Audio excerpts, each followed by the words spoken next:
انت هنا حرفيا داخل بيت ريفي عشان تتفرج على فرح من 1930 1940. بس بصوا الاجواء يا جماعه. ده العريس قاعد وفي حفله عنده، المقرئ قاعد بره بيقرأ القرآن عشان يجمع أهل القرية. طيب تعالوا بقى كده نكمل جوه. بصوا العروسة شايلة، أو أم العروسة شايلة الشربات، وكمان واحدة هي بتبص على غية الحمام فوق أهي. إيه ده؟ طيب الناحية التانية بيجهزوا الخبز بتاع العروسة، واحدة قاعدة اهي بتخبز للعروسة.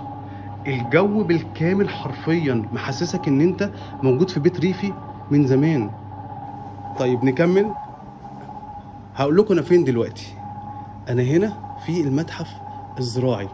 بصوا الناس زمان كانوا دهيت الغزية واقفة بترقص، وادي العروسة واقفة فعليا اهي وشايلة الورد وفرحانة ان خلاص جوازها قرب، والعريس قاعد بره والغزية بترقص. وأصالة الفلاح المصري ان الجدة قاعدة والحفيد بيقبل ايديها. ايه الجمال ده؟ المكان يا جماعة تحفة. المتحف الزراعي طلع فاق كل التوقعات اللي انا كنت حاططها. ده طبعا يعني ماكت كأنك بالظبط خلاص انت خرجت بره البيت وطفلة قاعدة بتلعب في البيت.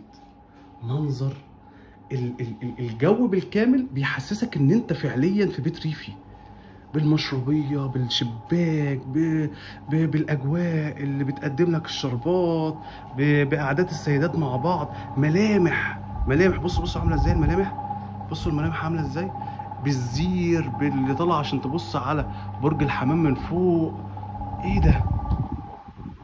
بصوا القعده حتى بتخبز. بصوا والرجاله قاعده بره، حاجه محترمه جدا. المتحف الزراعي مفتوح من الساعه 9 الصبح لحد الساعه 3 العصر. الحقوا تعالوا المكان المبهر ده.